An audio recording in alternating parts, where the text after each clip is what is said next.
প্রেমের কোনো সীমানা নেই, না আছে জাত না ধর্ম। তাই তো প্রেমের টানে মানুষ বারবার ভুলে যায় রাষ্ট্রীয় সীমারেখা। ঠিক এমনই ভালোবাসার ডাকে সাড়া দিয়ে ভারতীয় এক যুবক অবৈধভাবে পাড়ি জমিয়েছেন বাংলাদেশে। তবে বৈধ পথে না আসায় শেষ পর্যন্ত তাকে পুলিশের হাতে আটক হতে হয়েছে। ঘটনাটি ঘটেছে লালমনিরহাটের হাতীবান্ধা উপজেলায়। বান্ডেল থাকলে প্রতি সেনমানিতে টাকা বাঁচবে। বিকাশ সেনমানি বান্ডেল কিনে জিতুন প্রতি লেনদেনে।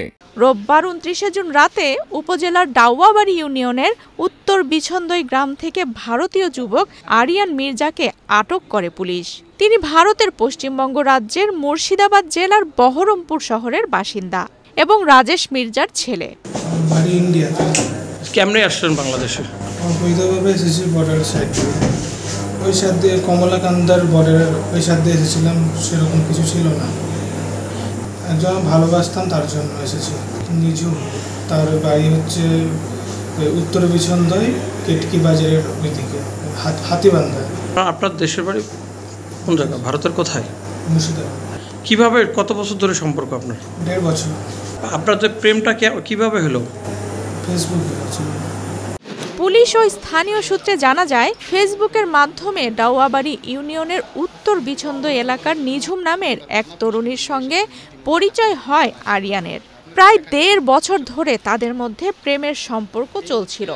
মূলত সেই সম্পর্কের টানেই রোববার সকালে ভারতীয় সীমান্তের কমলাকান্ত এলাকা পার হয়ে তিনি সরাসরি নিঝুমদের বাড়িতে হাজির হন। তার এই অনুপ্রবেশে এলাকায় চাঞ্চল্য সৃষ্টি করে। পরে খবর পেয়ে হাতীবান্ধা থানা পুলিশ ঘটনাস্থলে গিয়ে তাকে আটক করে। আইনগত প্রক্রিয়া শেষে তাকে আদালতের নির্দেশে পরবর্তী পদক্ষেপ নেওয়া হবে বলে জানায় পুলিশ। ভারতীয় একজন নাগরিক হাতীবান্ধা থানাধীন বিছন্দই এলাকায় অনুপ্রবেশ করে, এই জন্য তাকে আমাদের থানার অফিসার ফোর্স তাকে অনুপ্রবেশের দায়ে আটক করে এবং তাকে জিজ্ঞাসাবাদ করে জানা যায় তার বাড়ি মুর্শিদাবাদ জেলায়। এজন্য আমাদের অফিসার ইনচার্জ স্যার উক্ত বিষয়ে অনুপ্রবেশের দায়ে একটি মামলা রুজু করেন। এই মামলা রুজু হওয়ার পরে উক্ত ব্যক্তিকে আমরা গ্রেপ্তারপূর্বক বিজ্ঞ আদালতে সুপর্দ করেছি। উক্ত বিষয়ে আমাদের তদন্ত চলতেছে, তদন্ত সাপেক্ষে পরবর্তীতে আরও বিস্তারিত জানা যাবে। স্থানীয়দের মতে, প্রেমের টানে সীমান্ত পেরিয়ে আসা এমন ঘটনা এই এলাকায় আগে কখনোই ঘটেনি।